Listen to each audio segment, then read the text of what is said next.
All right, what is up, fellow nerds, and welcome to Not Your Status Quo, Sunday night just chatting. We're going to talk a little bit more about the WB because we didn't do it enough last Sunday. We're going to talk She-Hulk, which is coming out this Thursday. But before we get started, Dave and Doug, how you doing, gentlemen? Dave, we missed you on Wednesday. Yeah, I was going to, I went and talked to Kevin Feige. If you didn't know, that's the real way to pronounce it. old Kev, our old pal, our buddy. Yeah, he's been listening to all of our advice and not following it at all. How about you, Doug? How you been? You know what, Dave? I am outstanding. Thank you for asking. You know, I was just sitting here watching the news and thinking about what a wonderful role model Ezra Miller will be going forward, and I thought, you know, out of all the flashbacks that we've shared as Not Your Status Quo, I think that's the greatest flashback of them all. That is true. But hey, before we get started, I want to give a big shout out to some Roblox players who created a Not Your Status Quo group, telling people to subscribe to our YouTube, follow us on Twitch. We had a nice little jump in followers and subscribers, so we'd like to thank them. You better like my YouTube channel. Okay, he just said you better watch his YouTube channel. That's Sully After Dark. Look it up. But thanks to T-Berry and all of the others that did this, we really appreciate it. They've talked about making merch in-game for us, so we appreciate it. If there's anything we can do for you, please do. And if you're in Roblox, you know, join that group. It's going to be awesome. And now we can get back to the moment on hand. Very, very cool. Yeah, thank you very much. That's awesome. We love getting the word out there. We've been at this for a little while now, and it's nice whenever, you know, more people can discover our stuff, because, you know, we're on YouTube, we're on Twitch, and we you know, I think I speak for all three of us when I say that we are huge attention whores and we require everybody to watch us constantly.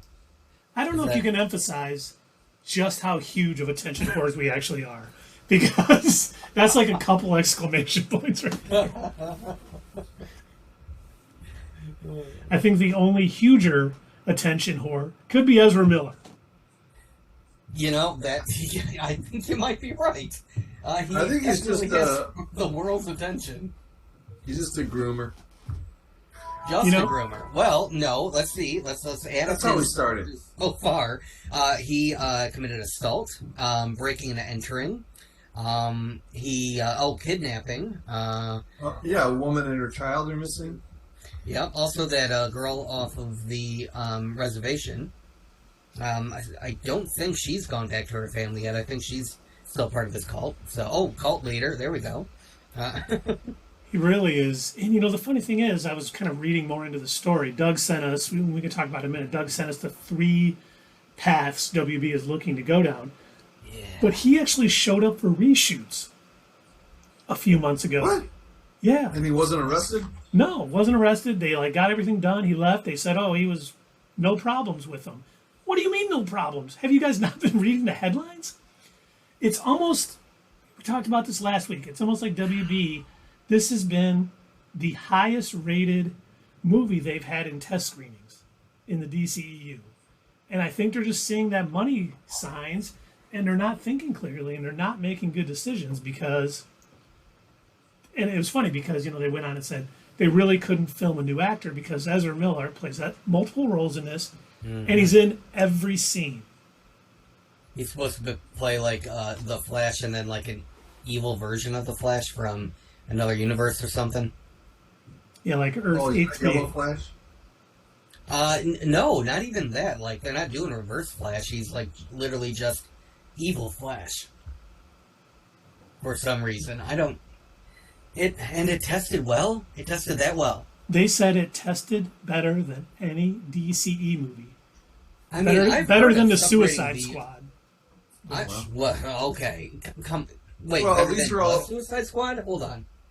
That is what the report said. All the viewers are people who don't read comics, probably. True, but I'm sure a lot of the viewers, well, I guess that makes sense, because the Suicide Squad had a lot of little inside jokes to actual comic book readers, and maybe that's. But yeah, I mean, they are just seeing dollars in their eyes, thinking this is going to be a big hit for them. And This is nuts. Wow. I mean, I have heard of separating the art from the artist, but this is taking it to a new level. really, I is mean, Brainiac, I get that they... Yeah, okay, from Warner's standpoint, I understand that the nuclear option, to just cancel the whole movie, it's not really in the cards, especially with the recent merger. They're probably already out money. They're already, out money from shelving Batgirl, even though apparently there's some sort of tax loophole that they'll get out of it. they'll but- make like 15 to 20 million Right. in getting taxed. But I get that this one was, what, $150 million? $200 million film. $200 million, yeah.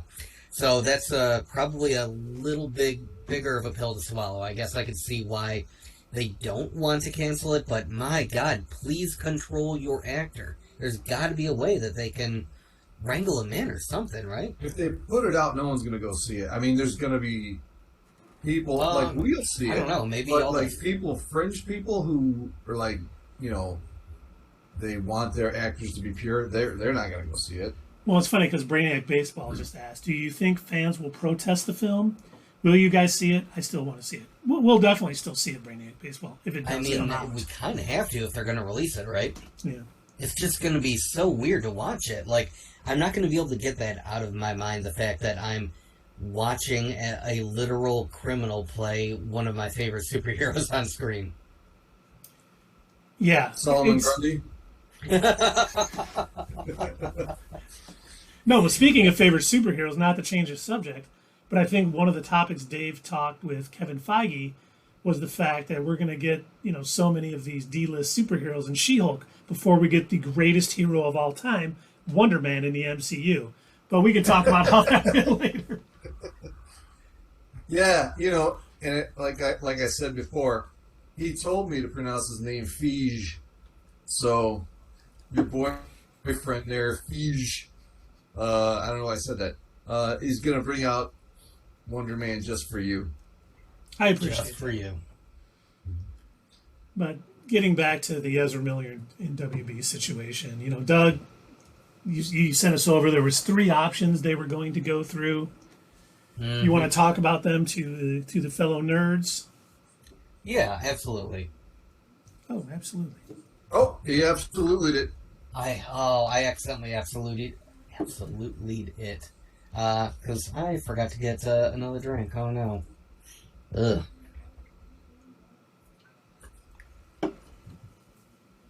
Okay. Well, you owe us a drink when you grab your next drink. Yes, I do. Where is it? Okay, here we go. Alright, so yeah, according to, and I got this from a couple of places online, but the article that I specifically shared with them was from the Hollywood Reporter, and yeah, they are talking about 3 potential options as a way to kind of tackle this whole thing with Ezra Miller. So, the first thing is, their assumption is, okay, well, he cannot possibly, Ezra Miller cannot possibly get any worse. There's no way that they'll be able to possibly do any more damage. And, Let's hope he doesn't take it that as a It chance. doesn't get much worse than starting a cult and kidnapping a family. So Let's hope that Ezra Miller does not take that as a challenge. that's what I was thinking. Like, so I saw that and I'm like, oh boy, have you not been watching? Because he just keeps, it's constantly escalating, So I guess what their first main plan is, Ezra Miller doesn't do anything else. The movie gets released as planned. They have him do like a mini apology, and they kind of, that's pretty much it. And it would open in cinemas as planned. That's option number 1. Option number 2. Let's say that Ezra Miller refuses to reach out for help, refuses to play nice, and continues to escalate. Okay, well, in that case, Warner would still release the film, but Ezra Miller is not going to play any sort of prominent role in the marketing or the publicity. They're going to basically, push Ezra Miller off to the side, be like, hey, you're not allowed to market this film, you're not allowed to talk about it, cease and desist, because we don't want you tied specifically to it. We can't have, people seeing you and all the damage and terrible things that you've done. Also, please return the family, and then tie it to The Flash. So that would be scenario number 2. So far, also in both of these scenarios, they would most likely, especially in the second scenario, they specifically mentioned they would recast The Flash. The first one, they didn't mention it, almost like they're hoping that, I don't know, he does a Darth Vader or something, and, oh, well, he's good now. He said sorry. He didn't really do all of those things. It's a crooked FBI. It's... But the third option, and this is what I kind of referenced earlier, the third option that they had, and I believe they had discussed this all the beginning of this month, so there was still yet some news to come out. Their third option was, if the situation with Miller deteriorates even further, this would see Warner Brothers killing the movie outright, as there's absolutely no way, as Keith mentioned, that it cannot be reshot with a different actor. Since Miller plays multiple characters and is in almost every single scene, scrapping the $200 million film would be an unprecedented move. And you think about it, if they... It is probably what you're right, Dave. It is probably what they need to do. But you think about it, if they do release this film in any way, he's still tied to it, even if they don't do press. And he could make, additional money based on his contract by how much money it makes. And they could really be seen as almost supporting this behavior because they're continuing to, let him cash out on this role. I don't see, and supposedly we were not there. Dave was visiting Feige and not at the Warner Brothers Discovery board meeting. He's busy, he can't be at everything.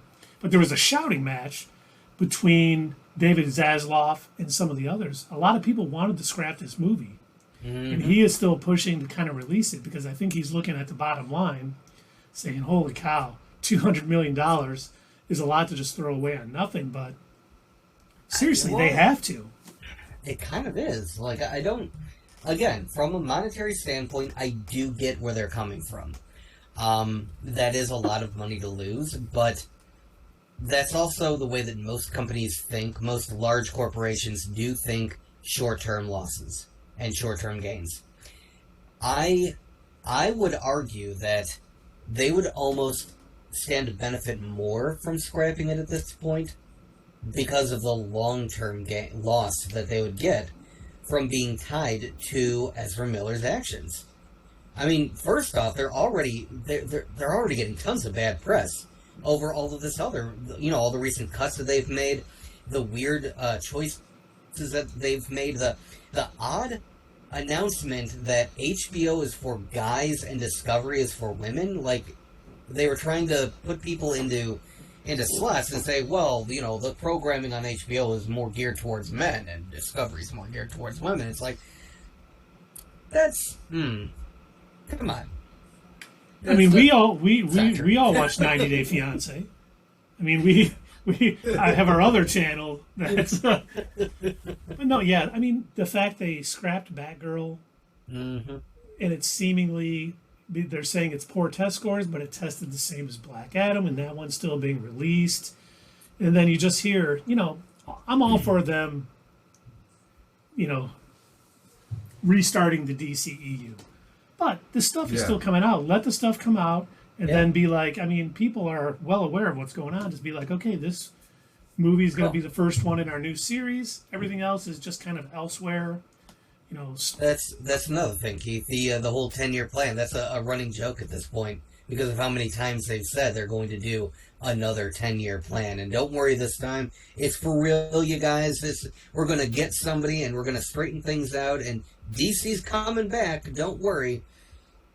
And Brainiac Baseball. They got to be sitting there going like, hey, we've got DC Comics, like 5 of the most popular comic book characters ever, and we're floundering. Yeah, I got to. Brainiac Baseball did say either way, it's got to be one and done, right? Yes, this will be the last time we see. If we see this movie, it will be the last time we see Ezra Miller as the Flash. Yeah, And there's no way that there's no way that they could recover from what has happened so far and still have Ezra Miller as the Flash going forward in any other film. I mean, Warner Brothers has probably already seen the last of Ezra Miller. And to Dave's point a minute ago about having the 5 most popular characters, we have often said on this podcast that they keep trying to change these characters that have been, 80 years in running. They're popular for a reason. It was great because Mark Waid, who is a comic book author, a lot of great runs on a lot of different things. So if you don't know who Mark Waid is, check out his run on like Daredevil, the Fantastic Four. He's an awesome writer. But he came out and said the exact same thing. He goes, I look at this, and they hire people who want to change the characters, basically. What they should do is use the characters they got because they're amazing. Everyone, And it's like, hopefully, if anything comes out of this, I hope that is what comes out of this. They hire their Kevin Feige for that.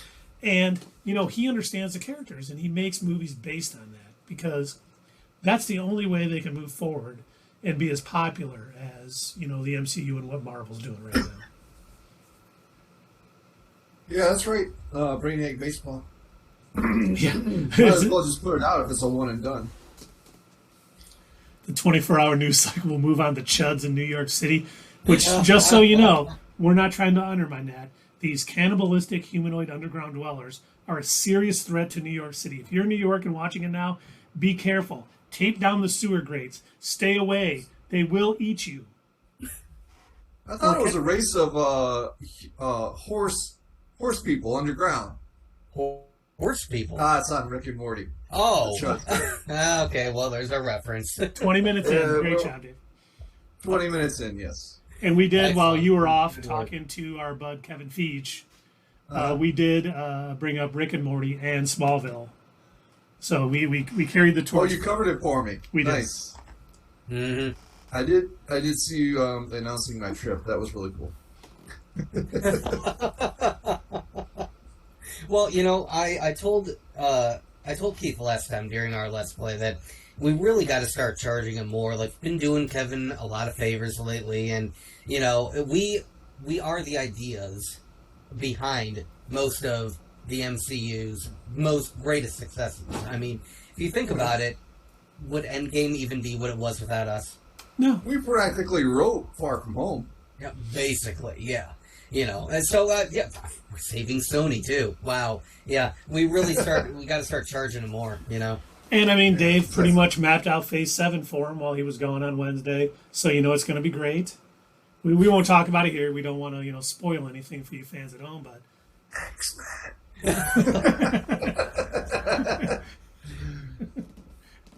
The solo Wolverine project with Daniel Radcliffe as Wolverine. Count on it. We cast him. Daniel Radcliffe. Oh, boy. Could you imagine?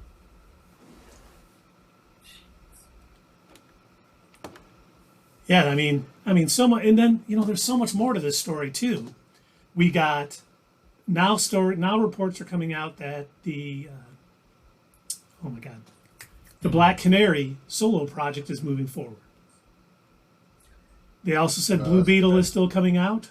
Okay. I'm supposing it must have tested a little better. I was about to say, did they test those? Like, how are those doing? The Blue Beetle hasn't finished filming yet, or if it has finished, I don't think it's close enough to have something out to be test screened. And then the Constantine series is still, according to reports, going to film in 2023, early 2023. I read today that I guess the Green Lantern series is still going to happen too. Yep, and that was the other one. So I don't know if they're moving forward with these because it's going to be something that they're going to merge them into this 10-year new DCEU package beginning with Black Adam, or what the plan is. But yeah, they're storing, and then unfortunately, well, there's good news and bad news. Would you guys like to hear the good news first or the bad news? No, I always want to hear the bad news first. I'm going to be cheered up last. Okay, the bad news is it looks like Doom Patrol is going to be canceled. And then Well, your good news is Peacemaker. no, the good news is yes, Peacemaker season 2 is still coming, but the other good news, it looks like Titans is going to be canceled. Oh, well, okay. Even though they saved everybody by putting the Lazarus pit in the clouds and having it rain on people who were all dead. Brilliant. I honestly can't tell if you're making that up or if that is actually what happened because I stopped watching it. I just couldn't bear it anymore. I wish I did too. I'm always the last one to give up on a show out of this group. I'm always like, okay, they're gonna do something good. There's gonna be a redeeming quality to this season, and then I watch and I'm just, what is wrong with me? I did it We're with. just putting out anything, and Keith will watch it. He'll give it a chance, man. I really will. I'm like, it's hard to write a TV show. You know, we should give these guys a break. And I'm just like, oh my God, why am I doing this to myself? Do I hate myself? I just don't understand. And Sierra's joined us. Sierra, good to see you. Welcome back. Hey, Sarah, how's it going? We're just talking about the wonderful state of the DCEU. Yeah. So you missed it. We had mentioned that when you came on and joined us for the Let's Play last time. Obviously, you know the heart and soul of Not Your Status Quo wasn't here. You know, Dave. So I can see why you and others left. Didn't stick around. Now Dave is here, and am I reading these numbers right or? Yes. Well, it depends. Okay. What is he? He didn't even say what he's reading, Dave. 147 viewers. I knew what he was reading. All right. That is what it says. That is. Wow. That is, thank you, all of you new viewers jumping on. We appreciate the support. Thanks, Roblox, man. Wow. And you get to watch me eat dinner. Yes, yes. Dave just got in from his visit with Kevin Feige, and you know he's hungry, so he needs to eat. We're not going to make a cheesy long flight joke. How's your arms? No, I'll leave that up to you, Doug. Where's our Family Guy ostrich? But while we have all of these people on, absolutely. While we have all these people on, maybe we should talk about our question of the stream, which is, yes. What is your favorite fan theory? And I have mine, and it was funny because Doug just kind of sent a TikTok referencing it. My favorite fan theory of all time is the Darth Jar Jar. Oh, that's a good one. And I loved it because when someone first mentioned it, I laughed and said, oh, that's hilarious. But then they're like, read the actual article. And they go through, you know, about how his clumsiness is only an act, how he's able to dodge death with uncanny precision. He gave absolute power to Chancellor Palpatine.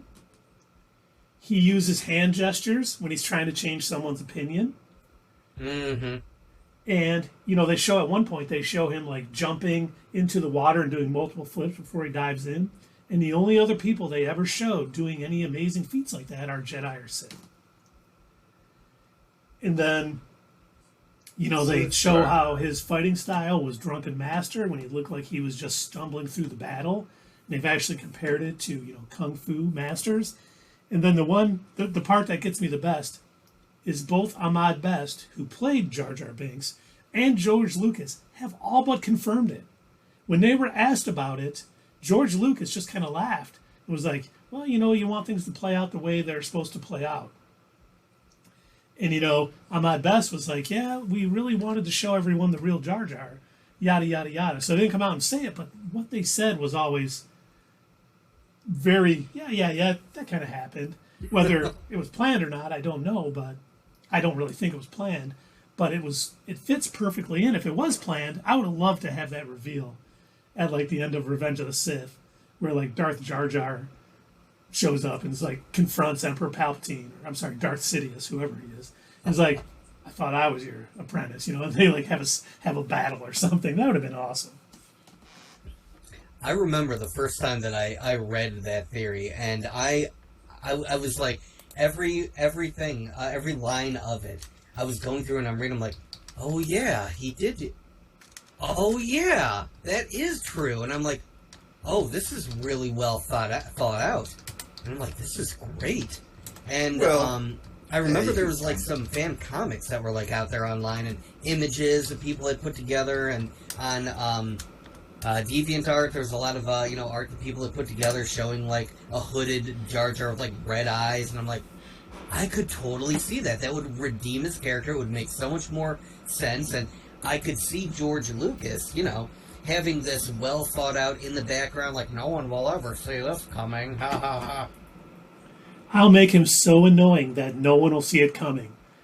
And I mean, He's hiding in plain sight. and he really is. He showed up, just happened to be there with Anakin Qui-Gon and Obi-Wan when they landed on Naboo. He was Convenient. suddenly in the Senate. He convinced the people of Naboo to vote him, even though, he was probably kicked out of his Gungan group because he was freaking practicing dark magics. if he was a Sith, he looked like Kermit in the back alley. That was giving advice in that Muppet movie. That was the other thing. With the hood on. That was the other thing, that theory, that fan theory had pointed out, was while the leader of the Gungans were talking about, explaining like what he had done and everything, or he was moving his hands the whole time. As if he was maybe dictating and changing the story. So perhaps he wasn't thrown out for being a Sith. He was thrown out for being clumsy. Yes. Yes. I would love to see that play out. But that was mine. I don't know, Dave, Doug, if you would like to go next.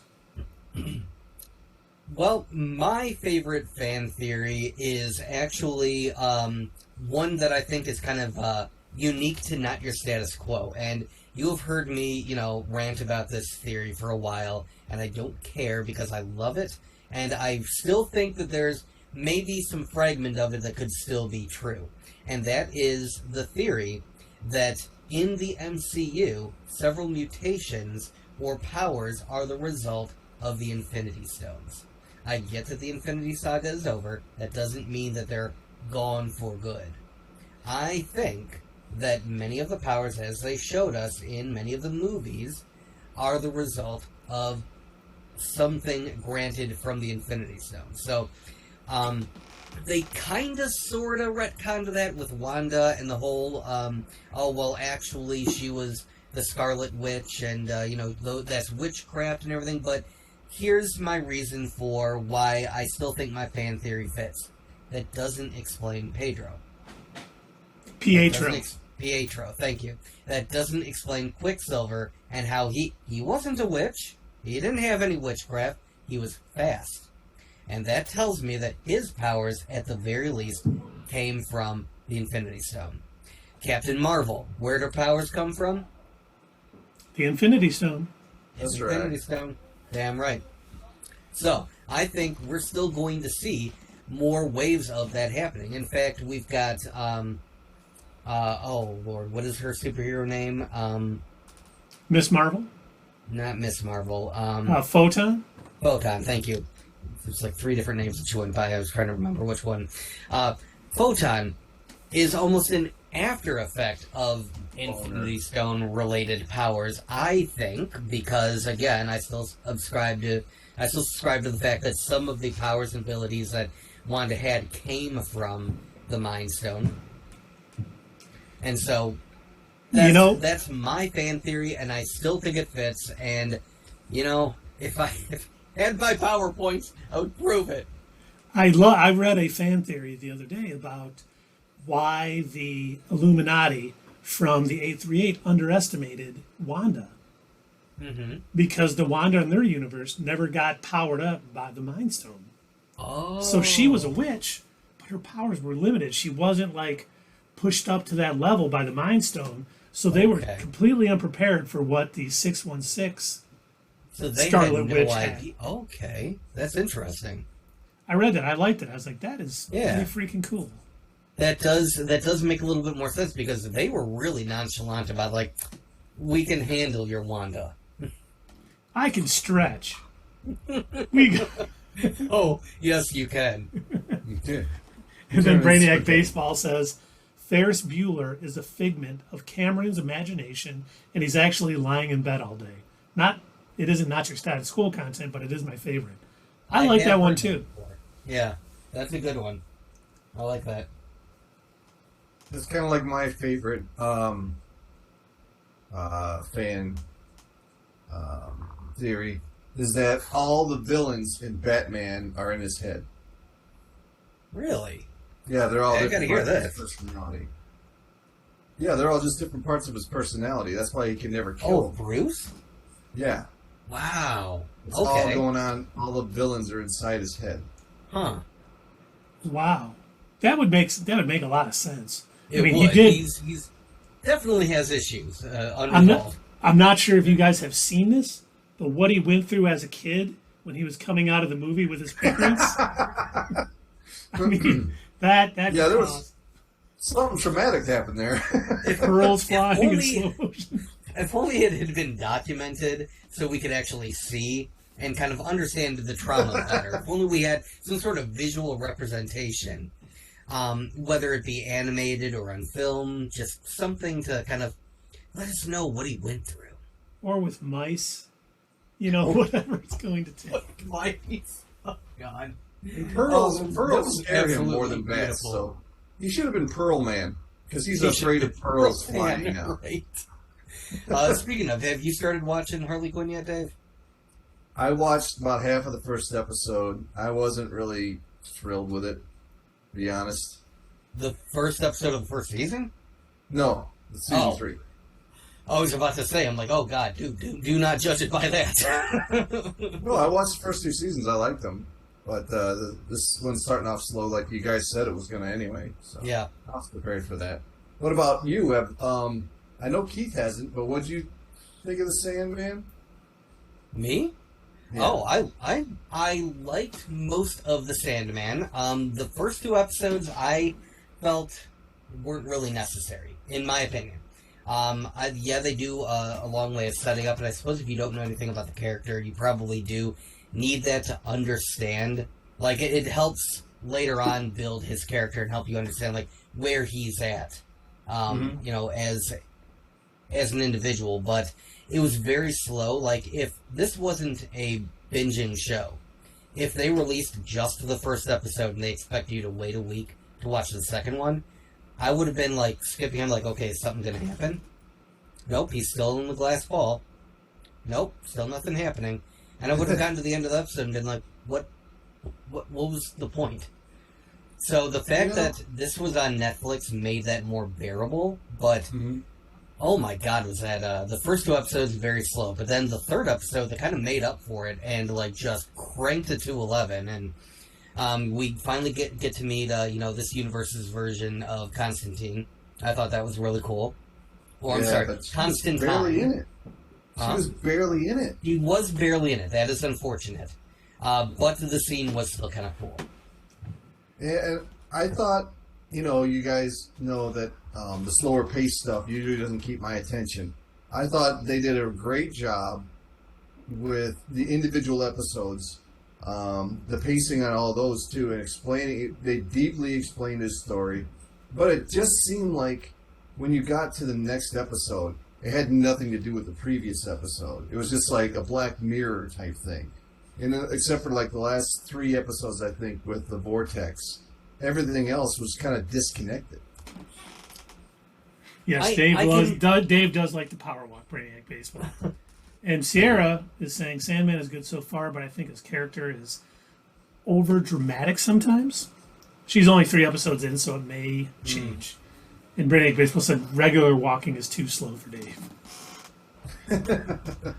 Yeah, okay, so I love Sierra's fan theory. Okay, Joker movie with Joaquin Phoenix, everything that happened in his head and as he has been in the insane asylum the entire movie. I have read that multiple times, and I think that was one of the original, like, this is how you could potentially interpret it kind of things that the filmmakers wanted you to be able to take away. Like, one of those, Inception, like when he's spinning the top at the end, did it fall over? Is it still spinning? I think they wanted to leave it up to you to decide, is it all in his head, or did it actually happen? And I also think that was also under the assumption that this is a one-and-done movie, there's not going to be a sequel. But now that there's a sequel, I do have to wonder, is that also going to be in his head, or did he actually commit all these crimes? Well, with what we're hearing about it being a musical, Lady Gaga has been confirmed to be in the movie. They think playing Harley Quinn. Okay. It could still be all in his head, and it's just just the lunatic rantings of someone that's crazy. That's Harley Quinn. Dave, I gotta ask what your thoughts are on that one, because you haven't been a fan of our current iteration of Harley Quinn in the Suicide Squad and stuff, have you? No, I still don't think they got it right. I'm not a Lady Gaga fan anyway. How can you not be a Gaga fan, dude? I'm sorry. Did you want to? Friend. You should sing a song for us, Keith. Okay, 3, 2, 1. No, I'm just kidding. I'm not gonna do that. We just lost 100 viewers. Poker face. She should change that to Joker face for that movie. Oh, that'd be perfect. Maybe she will. Have you been Yeah, I was talking to people. Keith's Goo for Gaga? You're darn right, Brainiac Baseball. She is extremely talented. So yeah, how do I feel about it? I don't like anyone they've cast as Harley Quinn so far. Just my personal opinion. What about the animated version? Yeah, I think she does a good job. Kaylee Cuoco, is that how you say it? No, I was thinking. Well, that one too. Yes, Kelly. The '90s version, the original. Yeah, which was what's her name? Girl who did Ahsoka.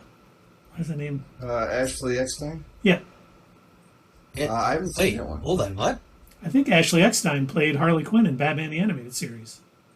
In the '90s one? No, they had oh my gosh, what's her name? The voice person who did the voice acting for that was Somebody else. It was the person that they based the Harley Quinn character off of, if I'm not mistaken. I gotta look this up now. Yeah, we appreciate that.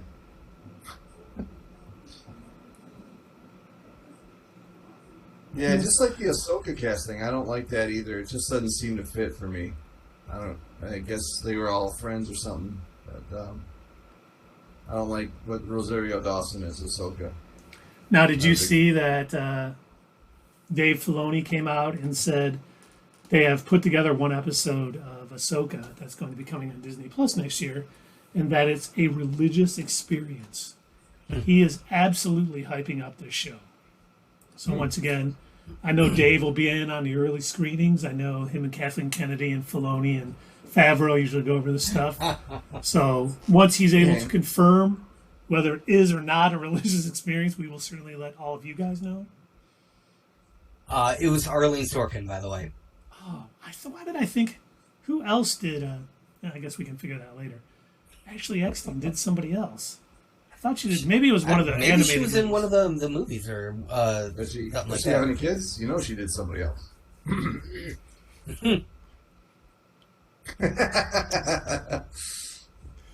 Absolutely. Oh, you son of a bitch. I'm in.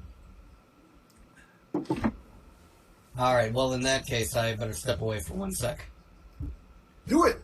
Go Do get yourself it. something to drink. Talk amongst yourselves. And we can continue talking about Warner Brothers and everybody's fan theories. There's so many great fan theories out there that have come up between like new rock stars and Screen Crush. They're always really good about coming up that. Some of the ones we've come up with Mephisto, which was pretty easy. Mephisto.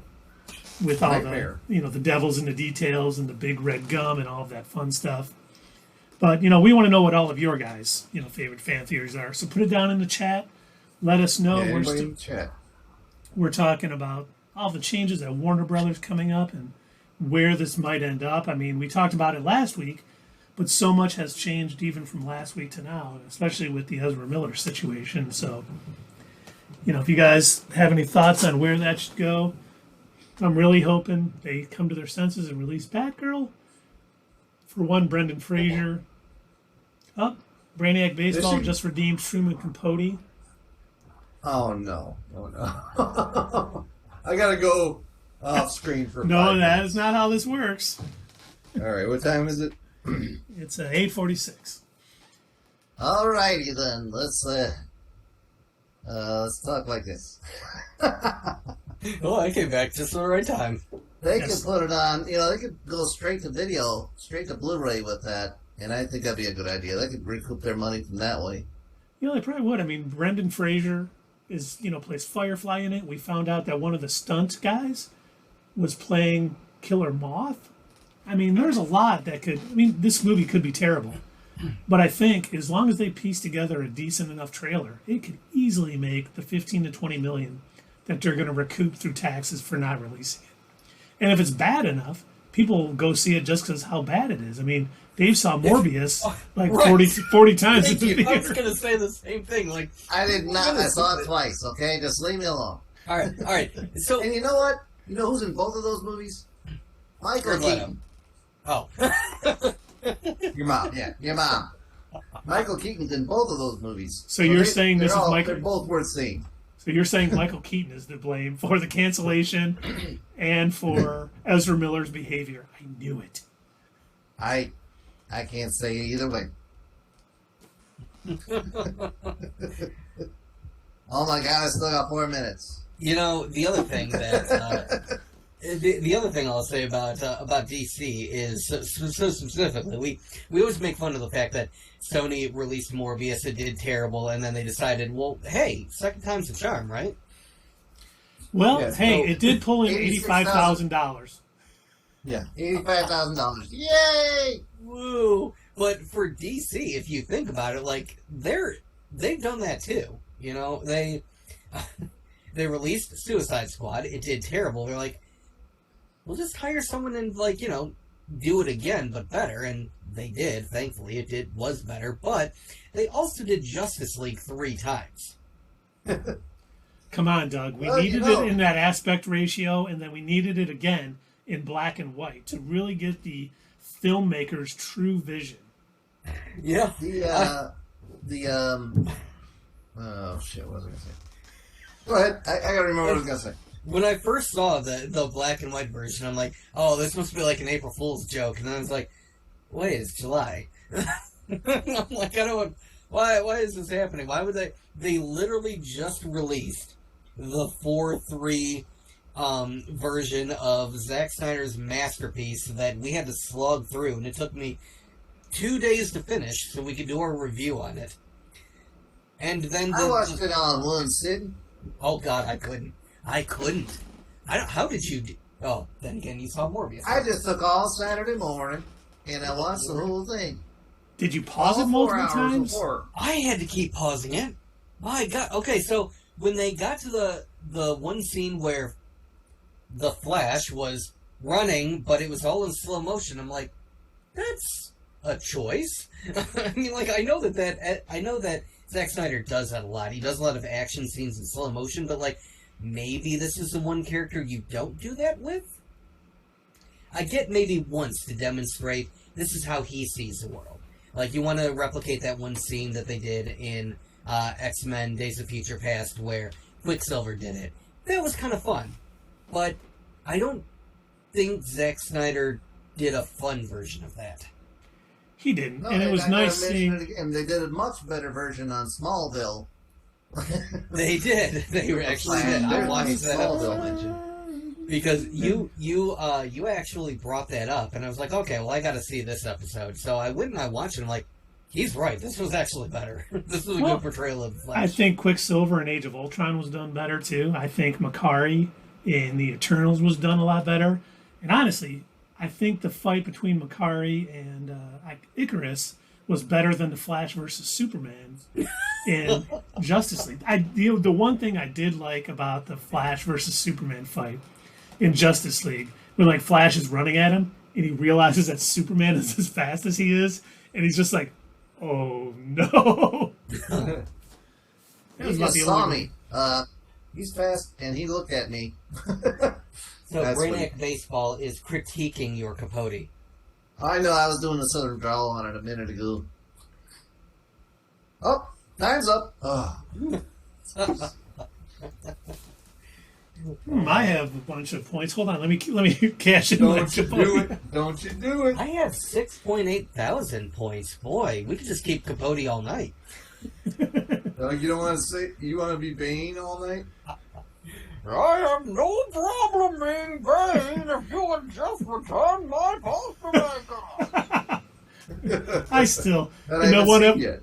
in the one episode of Harley Quinn when he misinterprets the tension at the table, not because Poison Ivy and Kite Man were there, and they, basically she ran away at the wedding day, as opposed to them not returning his pasta maker. I laughed for like 10 minutes about that. That was great. But once again, everyone out there in the chat, we want to know what your favorite fan theories are. That's our question of the night. We're going to be moving on to some She-Hulk theories, with that coming out this Thursday. And I'm still pretty excited. I'm happy that Disney Plus decided to start releasing. Looks like their Marvel content is going to be on Thursday, and Star Wars is going to be on Wednesday. We won't have to worry about, what are you going to watch first? Or what's this? We'll be able to watch good stuff on Wednesday, hopefully, good stuff on Thursday, and we'll all be, better off. But I'll be right back. I will be right back, gentlemen. All right. I'm still not excited about Andor. I mean, I'm more excited with the second preview, but it's still, overall, I think it's going to be... Well, let me explain, and hopefully this makes sense. Because I have a similar excitement for Andor that I do for the Terminator series. I'm more interested in the setting than I am for the story. I think the story of Andor is going to be dumb, and I don't think I'm going to care. But you can tell that they put a little bit more care and a little bit more money in the set pieces. And this looks a little bit more theatrical than Obi-Wan did. So I'm more interested in seeing a slightly expanded look at, the time of the Empire just before, A New Hope. A New Hope, thank you. Wow, my brain is gone. Yeah, I wouldn't mind seeing a little bit more of that, because I think it's kind of interesting just to see it in film versus, it looks great in Bad Batch, don't get me wrong, and in Rebels, it's fine, but yeah, I wouldn't mind seeing that on TV too. So I am excited to see the setting. I don't care about the story. Just like when it comes to like the whole Terminator setting, like I love the whole idea of this like Skynet robot apocalypse, but so far all the stories are garbage. Like anything after 2. I think that they, what's his name in Andor? They should have kept his character name from the MCU. He should be Eric Selvig. Definitely. Well, hey, he would have, stumbled into that from the multiverse. He finally discovered it. Or from the transference from Thor 2. He just went, stepped onto the next planet. There you go. And he was in Thor Love and Thunder. He could have been on, in a galaxy far, far away, because, it was... Mm-hmm. Yeah. Now, as far as, big theory for She-Hulk, I gotta say, Princess Fiona's decision to go with black hair versus her red hair, nice choice. I don't know how Shrek feels about that, but I guess we'll have to wait and see. He was happy she was switching it up. Go ahead, Keith. I just said he's happy she's switching it up. Oh, okay. Good. We are talking about the latest Shrek sequel, right? That's what this is? No, this is Orphan Black Part 2. Oh, Orphan Black Part 2. Yeah, except she's green. It's Orphan Green? Orphan Green. She does play multiple characters on this show, doesn't she? You were really, saying how great that show was. Has the CGI always been this bad in Orphan Black? They didn't have CGI in Orphan Black. Well, that explains that. Well, okay. Wait, this isn't CGI? That's really a big green... Yeah, she just... Yes, they took their actor and they said, okay, we're going to have to pump you with a lot of radiation, but it's for the show. For the show. She's show. like Christian Bale. She really commits to that role, man. She's good for that. We don't think it's safe to put that much gamma radiation into your body. Shut up! Oh, good for you. Oh. But her manager, I don't think you're going to get very many roles if you do this to yourself. I mean, you're pretty much going to be typecast. I know what I'm doing. I'm going to be in the next Avengers movie. But Oh, did you see on the newest preview, though, they actually showed Daredevil's face? Not his face, but he had his in the mask. And they showed a lot. You know, one of the things I think we all knew was coming based on the Dan Slott run of the comic and also John Byrne's run is we're going to get a bunch of these D-list characters. So we do see, you know, we see Porcupine Man when they're in that group sort of, I don't know what's called, group therapy.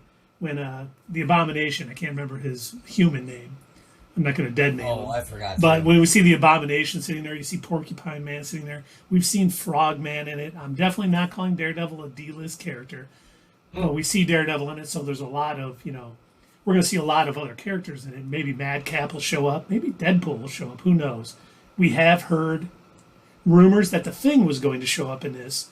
And Charles Murphy from Murphy's Multiclass has come out, and I trust, out of all the scoopers out there, he seems the most honest. He doesn't claim to know everything, but he did say he's heard rumblings that if people are expecting the Thing, they're going to be very disappointed.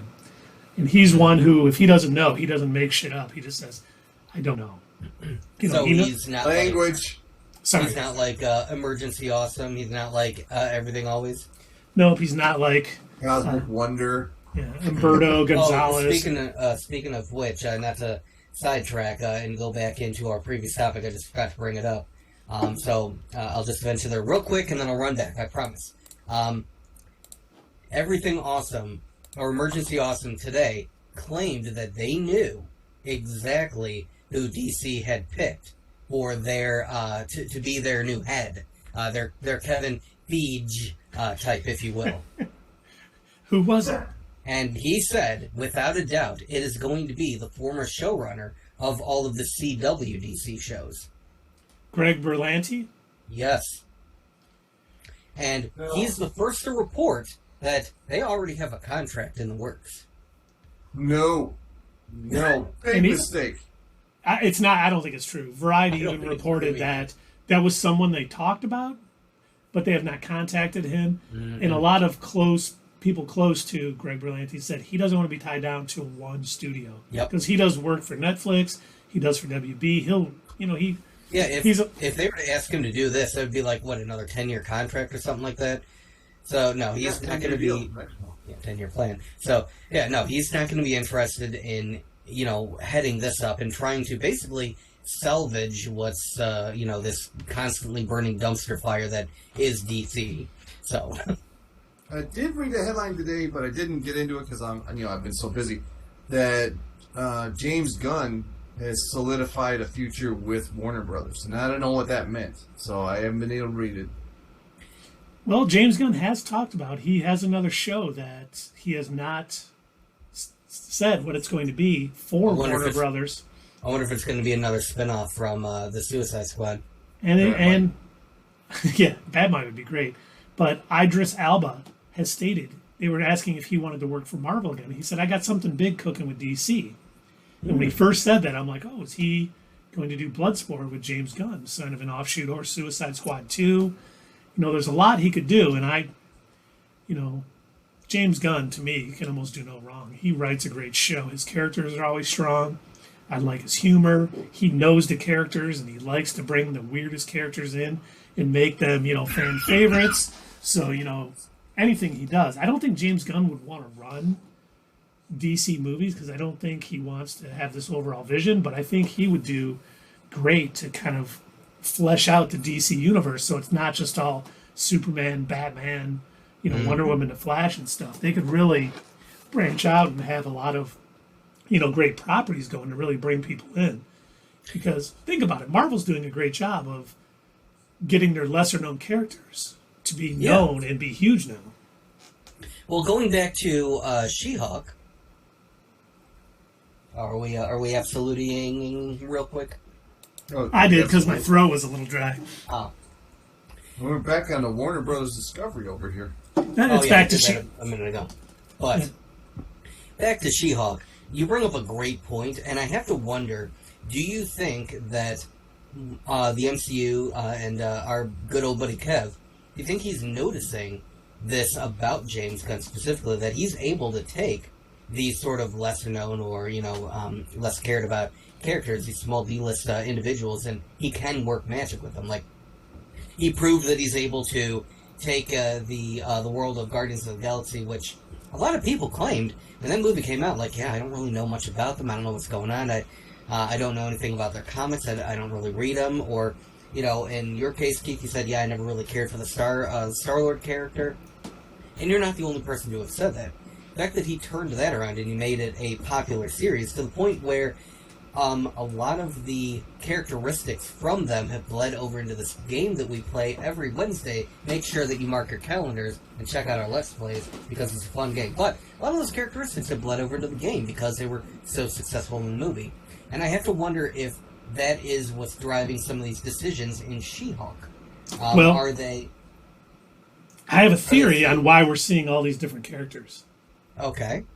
This is my Is it an in-universe theory, or is this a writer's producer's decision theory? in-universe theory. Okay. All right, sure. I think that this is going to have to do a lot with, and I practice this in front of the mirror, the Sokovia Accords. Ah, nice We job. said it nice right.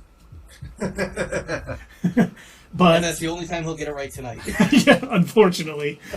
But, we know that these were huge after, right after Age of Ultron and Captain America Civil War. And then with all the things happening, it kind of dropped off the radar. I think this is a good way for them to have these sort of, She-Hulk being an attorney and a superhero. She'll be defending people against the Sokovia Accords and whether they've signed up or not and why they should or shouldn't. But I think overall, the reason we see Abomination in it, I think the Abomination is working on a plea deal. He's basically saying, listen, I will sign the Sokovia Accords if I get out. And that'll be him, that'll be Val. I think we may see Val and She-Hulk. And I may think she is pulling the strings to get the Abomination out of prison to work on her Thunderbolts team. So I think She-Hulk Emil Blonsky. Emil Blonsky, yes, thank you. And that's why he is going to play such a prominent role in the series. It's him basically signing the Accords and getting a work release program to be in Val's Thunderbolts. I would not be at all surprised by that. I am totally on board with that theory. I am not, as the kids say, pumping the brakes. Dave, would you be interested in ruling that in at all? No, I'm going to leave that. I'm going to leave it out there. Okay, beautiful. Yeah, no, I think that's incredibly plausible, and it makes sense with something that we were actually talking about before. And we were talking about, basically this idea that, Val is going around making her whole anti-Avengers team. And, yeah, I could see that. She's going to need, someone to go up against the Hawk. So, she's got her version of the Black Widow. She's probably going to get now, her version of the Hawk. She's got her version of Captain America. So she's basically making the Nega Avengers. Don't forget about the Red Hulk. We know the Red Hulk is coming too, so that could be a. We don't know if William Hurt passing away has any effect on that. Yeah, but they could recast. No, they could easily. Could, we just don't know. I hope they do. That's a whole phase away. Well, and there's another theory I got, and this all came about with the latest. Did you guys see the clip?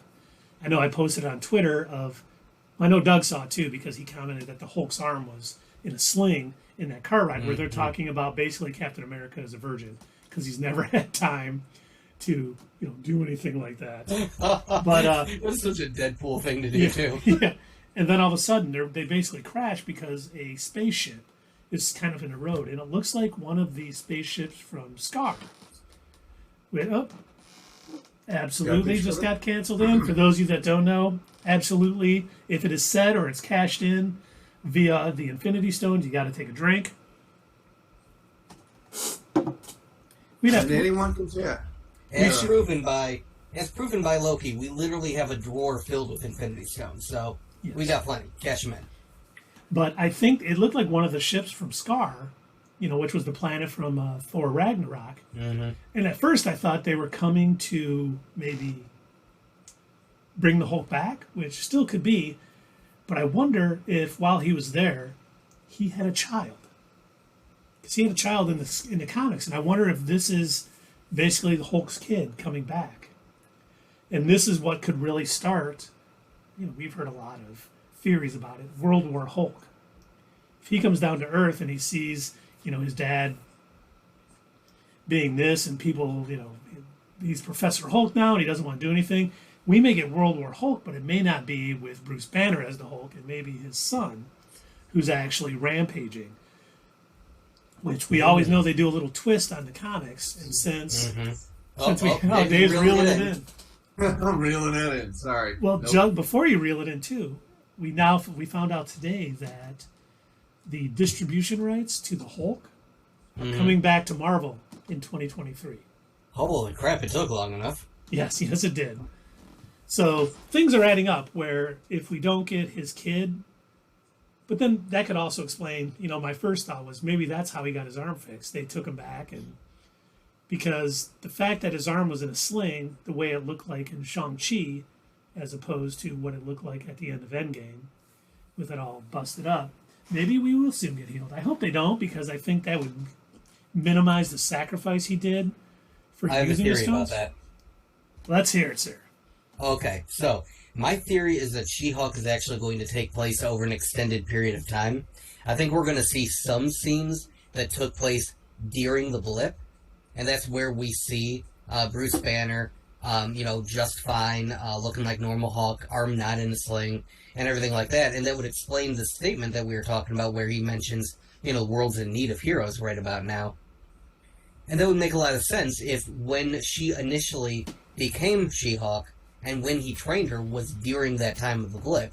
And then we could end up flashing forward, because you notice her hair changes also. Her looks change between these scenes. So, that would tell me that this is taking place over an extended period of time, and we could be seeing her also 5 years later, now, fully embracing her life as She-Hulk attorney at law. So,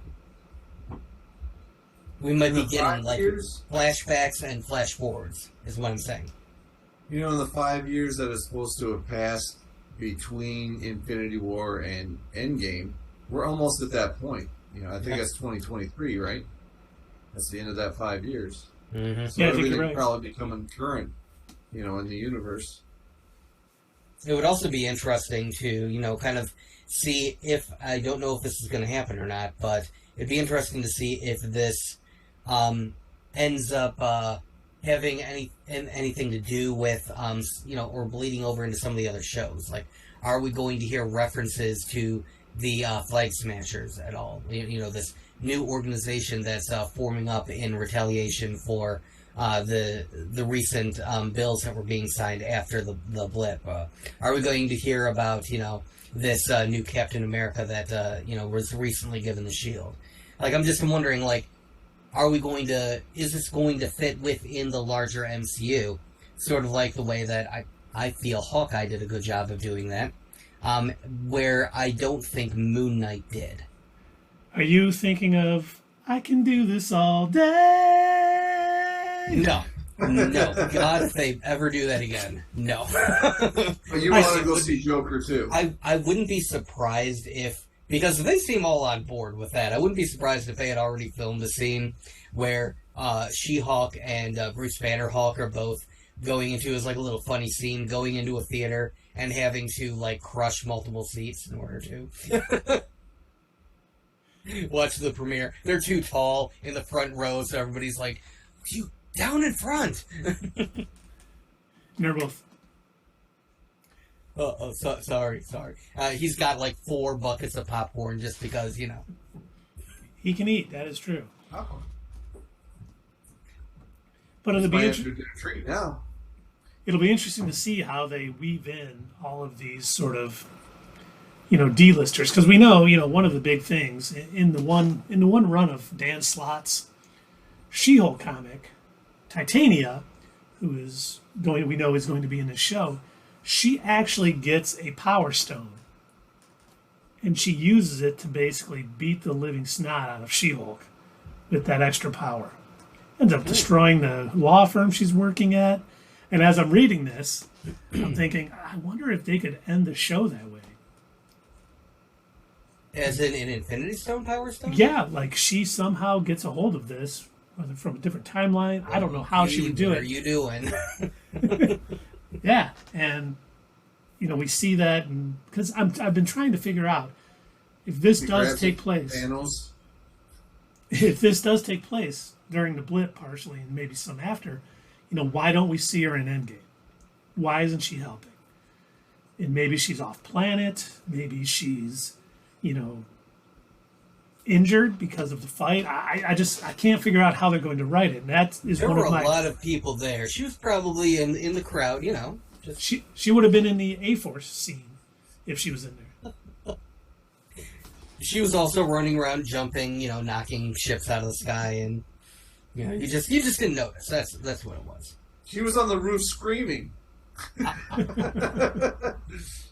Just like the rest of everybody else.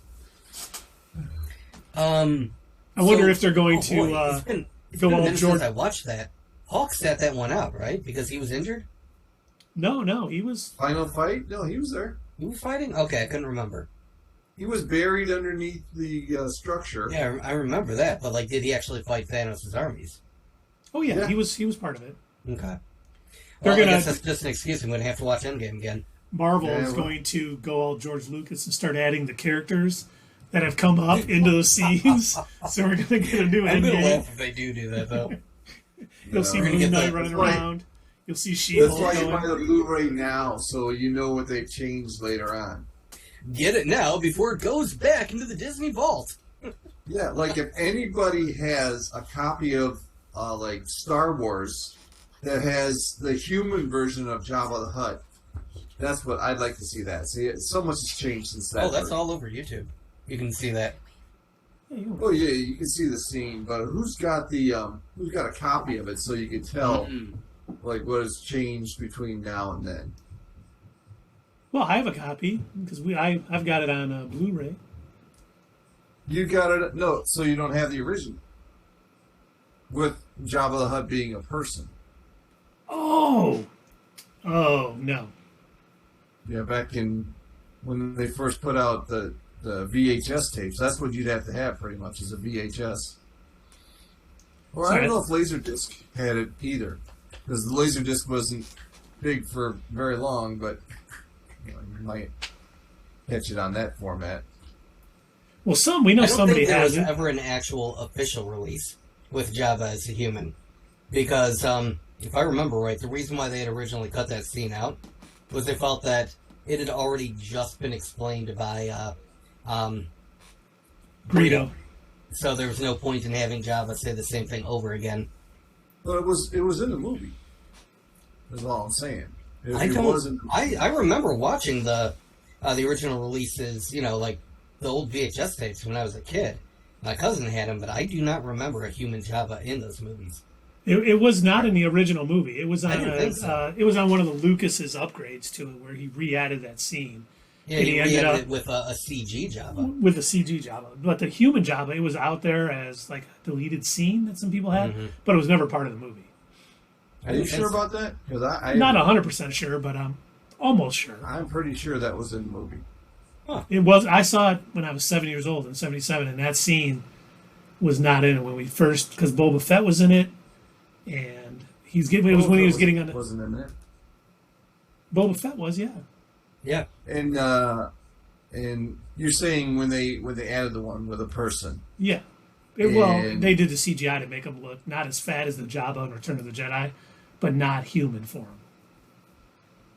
So, well, yeah, the one I saw was the human form, but you're saying Boba Fett Jabba was in kind of that one? standing off to the side. Boba Fett was in that one? Yeah, he was just standing there. He didn't say anything. He was just holding his rifle. Not the CGI one. No, the CGI'd one. Yeah, in the CGI one, yeah. That's not what I'm talking about. I'm talking Oh, about the one yeah, in the original with the human person. version, I don't know if Boba was in That it. was not I don't a part of the remember. original release, Dave. the human Jabba was not a part of the original release. You sure about that? I'm I'm positive. pretty sure he was not. I'm almost positive they said that was going to be in the movie, but they cut it because, again, it was just saying the same thing over again. So they felt it was unnecessary for the flow of the movie. And there's been rumors that Lucasfilm is going to release the original theatrical versions on Blu-ray next summer. Huh. That'd be So- worth getting. No, it would be. I would definitely get it.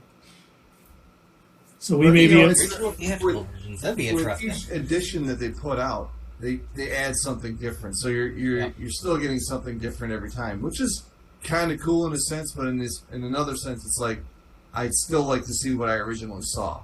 Yeah. Yeah. You know.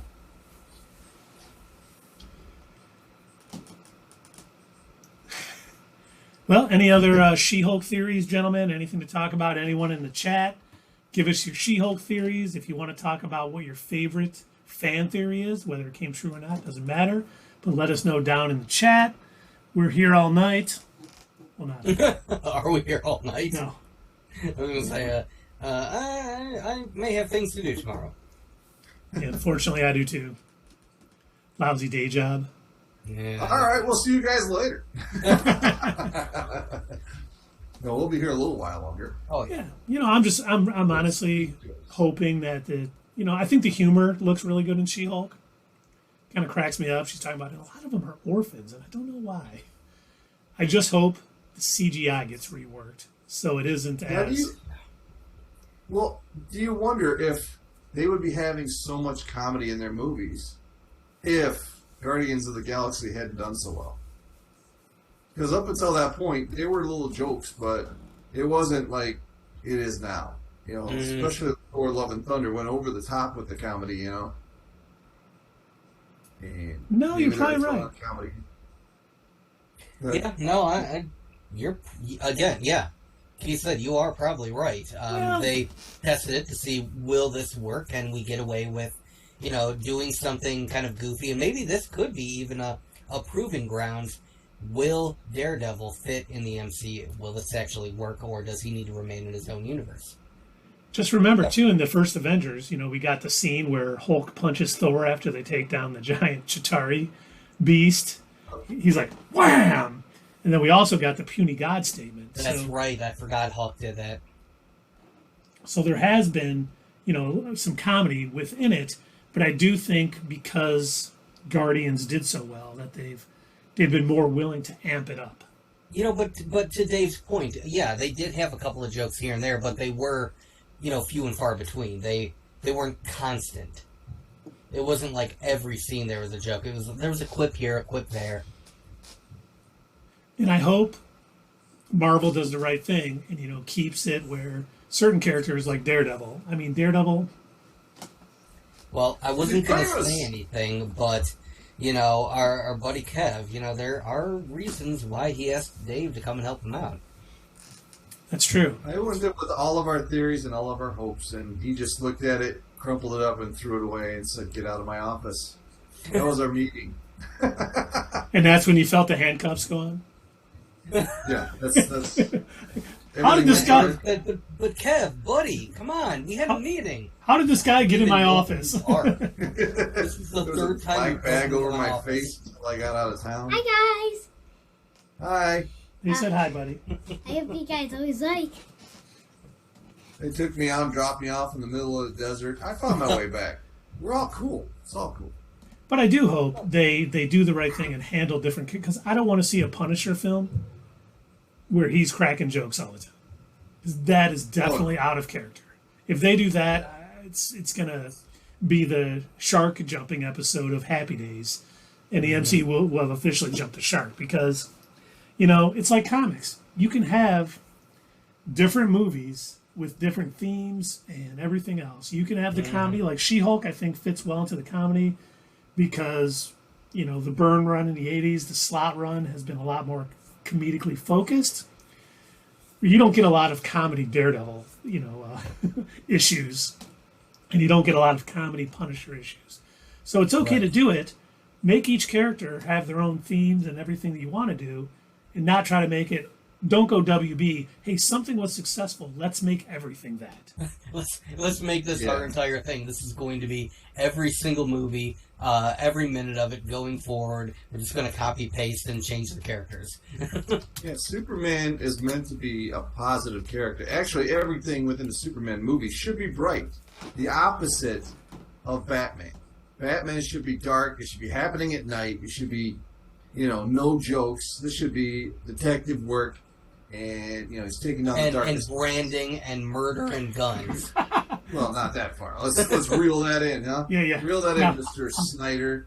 Just, the one thing I always talk about with the difference between these two characters. Batman saw what happens when people get killed firsthand as a kid. So he knows killing is never right. And even if the villains are in his head or not, he knows you don't kill. That is the first rule that all heroes should have. They're just taking a little nap. He doesn't really tuckered out from fighting me. He doesn't want anyone to see that name. He doesn't want to see anyone have pearls fly.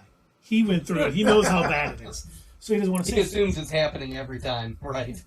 And with Superman, because he is so uber powered, he knows he has to be the perfect Boy Scout or he will never be trusted by anybody.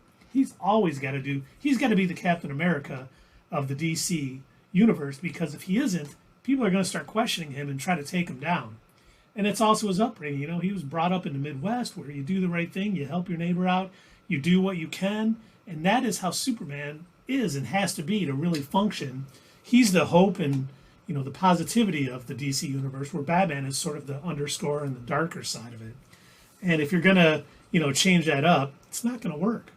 I think we've seen that in Batman versus Superman. It doesn't work. It makes for some people's what they think is a masterpiece, and that's okay.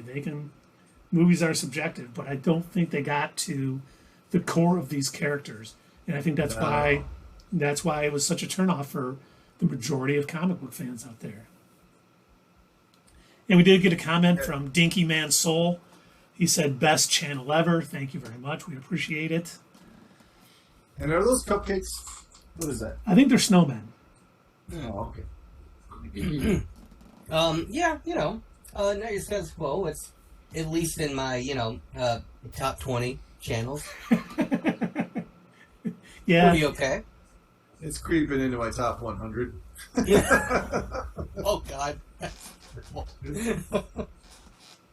It's the only thing I watch. Well, you watch, Terrible Gamer sometimes, maybe Dr. Detroit, some of our other friends of the channel. I don't even see offline tonight, and he didn't rate us, man. That's not fair. Who did? We got no friends. Terrible Gaming. Well, he has other people to raid. We don't raid thinking we'll get raided back. We raid to show, hey, here's another channel you guys should be watching. Someday someone will raid us. We'll be cheering like crazy when it happens, but it'll happen. We just got to keep forging ahead. Our underwear. This is a raid. We'll send the classified document back to the Washington. Someone has watched too many 80s college movies. Porkies. Oh, God. This ain't a panty raid.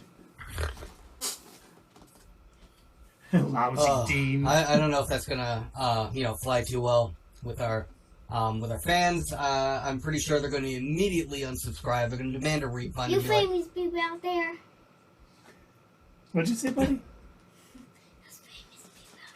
Oh, famous people. Is that a Hulk shirt? One of my cousins then will get in the little bonded to make me a mess. Or is that an Oscar the Grouch shirt? I hope. It's just a green shirt. I hope you guys get more likes. Oh, thanks, buddy. We appreciate YouTube. it. Yeah, subscribe to us on YouTube. Bye. And follow us on. Bye, famous people. Like and subscribe. Throw bits at us here. Subscribe to our channel. Subscribe on YouTube. Do all the things we know you guys want to do. Click the buttons. Ring the gong. Summon a demon. Gong, I don't know. Whatever you do. I believe it's called Bang a Gong. Bang the gong. Yeah. Get it on. Bang a gong. You know the song? If you redeem a million Infinity Stones, maybe I'll teach you how to Dougie. Who knows? Oh, we need to add that. 1 million Infinity Stones. Doug will do the Dougie. You better start learning it, man. Yeah, put that in there I will right now. admit here and now that I do not know how to Dougie. You got plenty of time to learn. No one's got 1,000,000 Infinity Stones yet. Yeah, but in the meantime, can you do the Carlton? Dun, dun, dun, dun, dun, dun, dun, dun, dun, dun, dun, dun. It's not unusual to be loved by anyone. No, no, no, no, no. I didn't know we were getting some lyrics. All right. Tom Jones, thank you for visiting. Before our biggest audience yet, Doug decided to come out and sing. That's probably why. I heard there was rumors on Twitter, comic book Twitter tonight, that Doug was going to be singing some Tom Jones on our stream, and I think that's, the boost. It's what we needed. God, and they will immediately leave now, like, oh, whoa, I didn't know this was a musical. I turned in for this. How did we get negative numbers? How is that possible? What, we owe people now? Yeah. The Twitch Thanks, collector Doug. is going to come knocking on our door like, yeah, you owe us viewers, so come on. You got to watch these channels now for a couple hours. Oh man. Do we have another topic to move to? No, we don't have another topic tonight. That was all. We can All talk right. about Harley Quinn. We can talk about Sandman some more. We can talk about We Wakanda haven't Forever. seen it. We can't really review it. I don't want to ruin it for you. Well, you can review it and talk about things, and I'm still going to watch it. Maybe when the kids are back in school, I'll have a little more time to run through this, but I'm still going to watch This is it. basically just going to be Avatar all over again. By the way, speaking of Avatar, has either one of you watched Prey yet? No. I don't have Hulu. So. Oh, that's right. The girl in that is going to be in the live Netflix Avatar. I didn't see who she was Avatar playing. The Last Airbender. Yes. Oh, I was making fun of you not watching the Blue People. Oh. Hey, I finally saw it. Dave let me borrow the. Saldana in it. Dave let me borrow the laser disc, and I finally watched it like 20 years after it came out. The laser disc. Or the what was even a beta tape? I gave him a beta tape back in the Oh 80s. God. Oh, back when it was called Smurfs. Yeah. And that's when. And Keith said, "Yeah, I'll get to that." They watched it last Tuesday. I got to it. I told you I would. Let me just plug in my Sears and Robux beta player. Can I have my tape back now? There. Oh, Oh, the tape snapped. Darn it. I was gonna say bad news. I'm twisting it back up with a pencil tonight, so I'll have it. I'll have it ready for you. Sweet. My parents still own a video camera, the kind that took the mini VHS tapes that you then had to take and insert into a large VHS tape, an adapter in order to play it on a VCR. You know, They I still played own that. I don't know right? why. 20 years ago, we recorded one of our shows, and it's on one of those, and I have no way to watch it. Oh my god. They probably still have an adapter. I know I've mentioned this in previous streams, but I was super excited to find one of the few remaining DVD Blu-ray VCR combo units. And I love this device. It is great. I think they should have made more of them.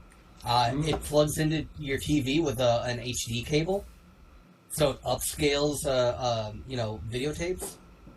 I was able to pop in a couple of recorded tapes that I had from when I was a kid and watch like old 80s commercials. Oh, yeah. I had one of those that was part of the TV. It had the VCR, had the DVD, and then the rest, it's like a 20-inch TV, all plugged in together. Nice. So, it was cool because it was all in one, but if one component broke down, forget it, you're done. My grandma had one of the earlier VCRs.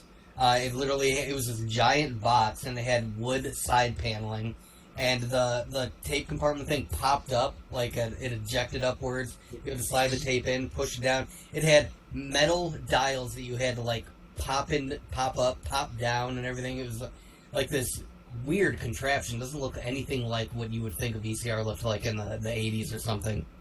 I don't know when she got it, but she had it for years. $300. Oh, probably did, yeah. That was the since it VCR was we one of the had first at our in our high school.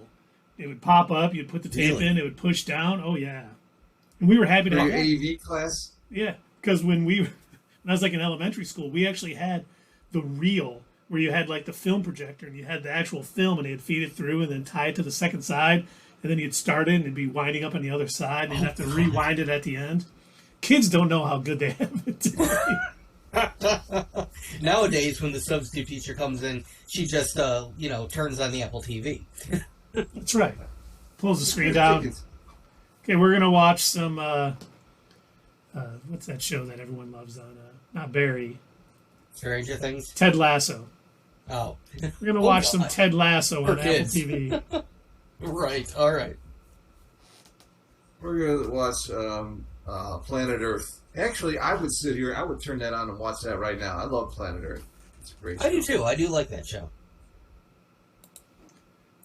So I have a question for you two, and I'm kind of wondering, if I don't know if we still have people that are like, paying attention to the chat. It seems like our viewers dropped a little bit, but I had a thought, and I was going to ask you two gentlemen what you think about this. What if we have like some downtime coming up, like where we've got one of these off weeks where we don't have any, Marvel or DC or Ezra Miller committing crimes to talk about. What if we chose that live stream to do a live Back to the Editing Room?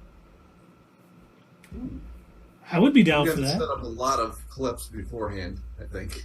No, we don't need clips. We kind of talk about it. We sort of rewrite the script here, right? What would we be doing it for? I like this idea. Well, that's what I'm thinking. We can poll our fans on Facebook, Instagram, Twitter, and kind of gauge. Like we'll put a list of terrible movies. Like we could even we could redo Batman v Superman live. Put that on the list. We can do Wonder Woman 84. We can do Interstellar. the original. Yeah, Interstellar. We could do the original Suicide I Squad. liked Interstellar. We could do Ad Astra. I'm just listing movies that We Keith could likes do. that I We don't could. like. We could. That's right. We could do Morbius. That's the one that we saw that had Moon Pirates. Yes, that is. Okay, that movie was perfect. Don't you dare change a single thing about the Moon Pirate movie. Which one? Ad Astra. He's joking. Oh. He's being sarcastic about Ad Astra, which ain't allowed We around could do here. the Hulk with Eric Bana. We do could. that movie. Oh yeah. Although, okay, so I did recently rewatch it, and I do appreciate the transitions from scene to scene, how it looks like it's popping up from one comic panel to another. So I Yeah, do that was like kind of that. cool. So just as like a bit of a preview, if we did take that back to the editing room, that is one rule that I would say we got to keep that. That has to stay in the movie. The But, like, we could also do Tundra Walker's favorite actor, Ben Affleck's Daredevil. We could do Back to the Editing Room on that. Oh, that whole thing needs to be, wow, that would need to be, yeah, done for. Now, I have a question for you, kind of adding on to that. If we were to do a Back to the Editing Room, like, live, would you want to, like, put some rules around it? Like, basically say, we have to work within the confines that, the original movie gave us. We can only rewrite certain aspects of it, but the plot has to stay mostly the same, or would we completely, do this Wild West, we scrap the whole thing and do what we want? I like the Wild West version. I mean, because I think there'll be some movies we do Back to the Editing Room where minor changes to make it better. Mm-hmm. But I mean, there's some movies like we would have to completely scrap Wonder Woman 84. Right, We would have to like rewrite hard that. Hard mode. Yeah, challenge. you have to rewrite. Oh God, what's a good? Oh, you have to rewrite. Take Back to the Editing Room, Suicide Squad, but you can't change the plot or the villains. Hard mode initiated. Then how do you go back to the editing room? You just edit certain scenes out with the Yeah. same plot. Rewrite certain lines, maybe rework certain things, like shorten the introductions. Obviously change the weird music cues that didn't make any sense. Maybe we insert a few different members of the Suicide Squad, take out some others. Did you know that the original Suicide Squad made almost like $1 billion? And Oh, yeah, the sure James did. Gunn one That's made the thing like about these 20 or something like that. Well, comic remember- book movies. They do well, like initially. The James Gunn version was also out. It was released on HBO Max and in the theaters simultaneously. So yes, it did not do as well as Suicide Squad. Mm-hmm. But I think in the same circumstance, I think the Suicide Squad would have made a ton of money. Because I remember I came home from seeing it at the theater with you fine gentlemen. If you see our at the theater spoiler-free review of the Suicide Squad, and I turned it on HBO Max when I got home. Now, of course, it was late. I was editing the video we put out that night on YouTube, so I didn't watch much of it, but I ended up watching the rest of it the next day because I really wanted to see it again. I was like, damn, that's I did the filmmaking same at its thing. I finest. ended up watching it the next day. It was a lot like I've seen it since. But I liked it. I mean, I've liked everything I've seen from James Gunn, so. I have to wonder, do you think we're eventually going to get back to like a bit of normalcy to where we're getting huge numbers of people at the theater and, you know, each one of these movies is treated like a major blockbuster event and we're getting back to the kind of numbers that we used to see pre-Nickelback reunion tour? I think so. I think eventually That's how we're we going to get reminded back there. Yeah, that was too good. Well, Oh, you know, hold on. Nickelback reference. Our viewers just dropped below zero again. like, I mean, Keith, look at this photograph. Oh my god. I'm out of here. Every Sully's. time I do, it makes me laugh. Oh dear God. I'd like to Oh, apologize. Down that Nickelback wormhole. But I do think, especially, I'm looking when we start getting towards the Avengers Kang Dynasty and Avengers Secret Wars. I'm sure I've told you guys this story. I doubt anyone in the stream has heard of this story, but I was at work, doing work, not trying to buy Endgame tickets online. But when the Endgame tickets came out, I could not get in to the Imagine theaters. We usually see our movies at Imagine Novi.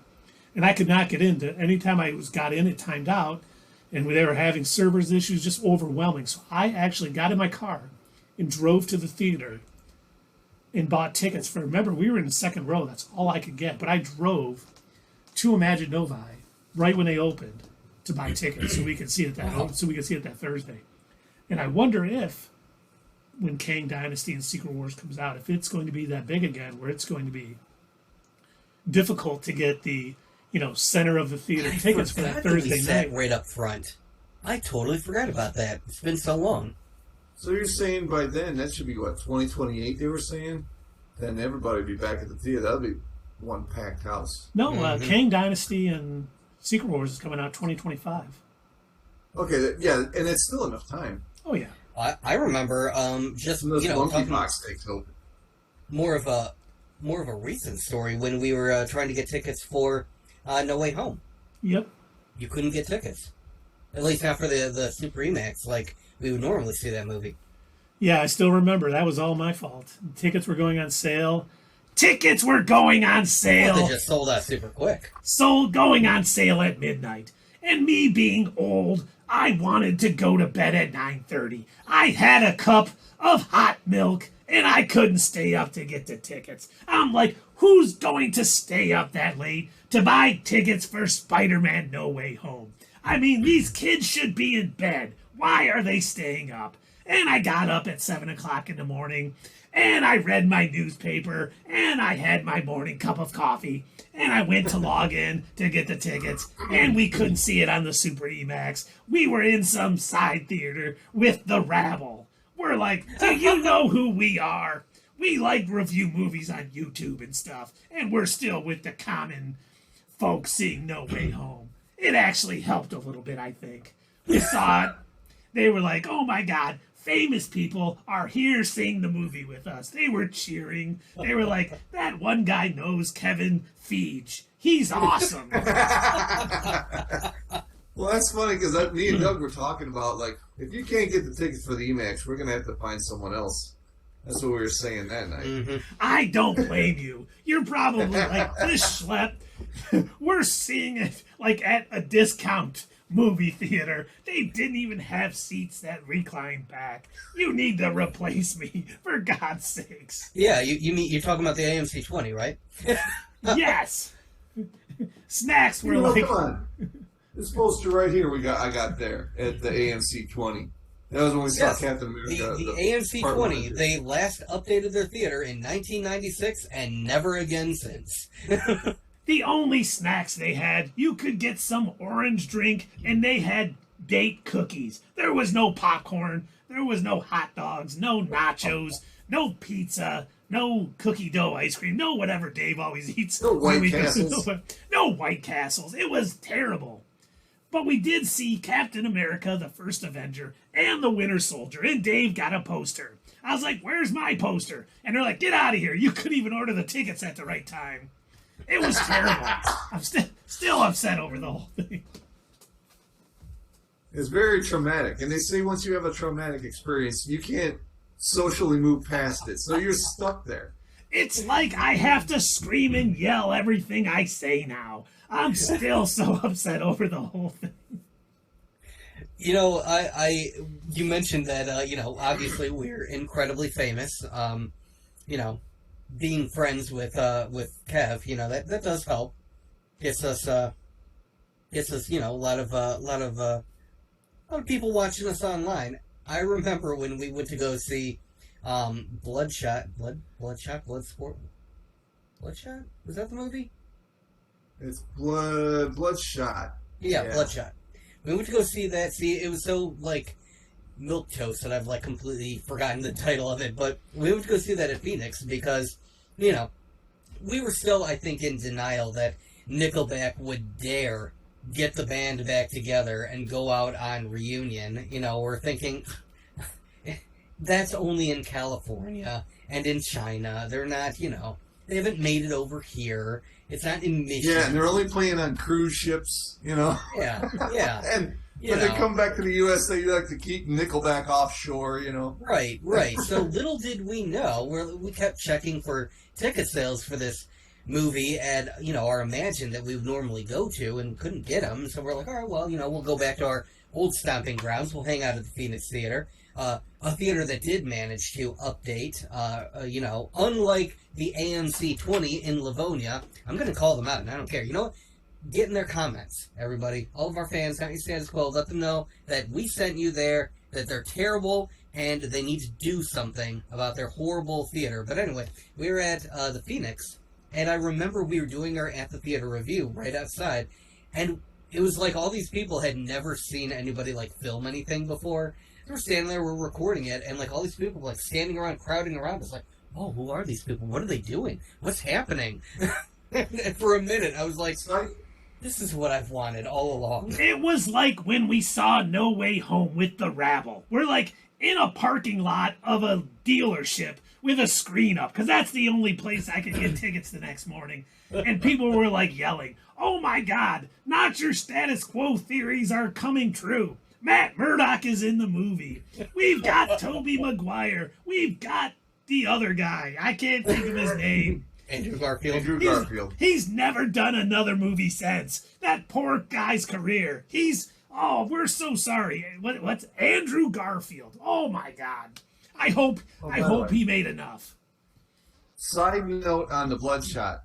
Isa Gonzalez, who was in that movie, is the new Elektra in the MCU. Just so you know, Dave, that has not been confirmed. Oh, son of a bitch. So we hope, but what's her name? I can't think of who the old one was. She's doing some cleaning lady show on CBS or something. CBS has the worst shows. Cleaning lady? Oh, she's the cleaner. Is it some lady? She comes into rooms and cleans them up. Oh, look, this kid left his little teddy bear here. Maybe I should try to get it back to them. It's That's like time. old people TV. It's not really what that show's about. Oh, it she isn't? is a hitman. Yeah. And yes, Sierra, I do know Andrew Garfield. He is a great actor. I was just trying to be funny because he's actually more popular than Tobey Maguire. Maybe not as popular right now as Tom Holland, who I don't know if you saw. My wife has a huge crush on Tom Holland. Sorry, Tom. But he has taken a sabbatical from social media because he said it's detrimental to his psyche reading all the comments people say about him, because obviously people on the internet are not always nice. So I was like, man, that, if people could just be a little, I have one rule. I do most of our social media, and I try to, if I have nothing positive to say, I try not to say anything at all in other people's mentions. Like if someone says, hey, Batman versus Superman was awesome, I won't jump in their thread and say, no, it sucked. I'm like, you know what? Go ahead. Have your fun. You can do that. And I just wish more people were like that, because it seems like you say something on Twitter, you can say, hey, you know what? I thought Thor Love and Thunder was great. And someone would be like, what, are you an idiot? That movie sucked, and yada, yada, yada. And I think the world would be better. Yeah, and that's tame. Yeah. They usually go straight for your throat. That's pretty tame. Yeah. So, that being said, all of you hateful people that are doing what Keith is not doing, make sure that you look up AMC20, find their social media. I need you to get into their status, get into their comments. I need you to tell them, like, they're terrible, and direct your hate towards them, because they kind of deserve it. They have it coming. You Let can them just know. really suggest that they improve their theater rather than just going in hot and saying, hey, you suck. At the very least, maybe cook popcorn. Dave, that. This is our third backup theater. They had better be up to snuff in case we can't get into Imagine Novi or the Phoenix Theaters in Livonia. AMC, we're counting on you. We may have to see a movie there again someday, Honestly, and we want it to be a good experience. I would go to MJR and endure the stupid clapping before I went to AMC 20. Yeah, I like the clapping. Oh, of I was course gonna you say, do. next movie, tell Doug we can only get MJR tickets. Me and Keith will clap. You can sit there and be angry. It's more fun at MJR, dude. I hate clapping. I don't like clapping. Thank you. Hashtag David Keith over here AMC20. got the claps. I don't like them. Yeah, penicillin cleared that up. Sierra, hashtag AMC20. That's right. Let's start our own hashtags. Look, you know the what? supercut. It's for me. It's Wonder Woman 84 and AMC 20. Those are like the two things that I hate the most. They're at the top of my hate list. Yeah, AMC 20. The snacks are terrible. Seats are terrible. They really need to up their game. I don't know how many people see movie theater. The movie is less than 3 minutes from my house, and I have not seen a movie there in years. I remember when they did install IMAX for the first time, and it was like really cool for 1999. 2000 party over at AMC. Bum, bum, ba-da-da. Look at that impromptu songwriting here. Awesome. You see, I changed the lyrics to make it fitting. Yeah, that's We were- amazing. Thank you so much. Dave thought he was the only musician in the group.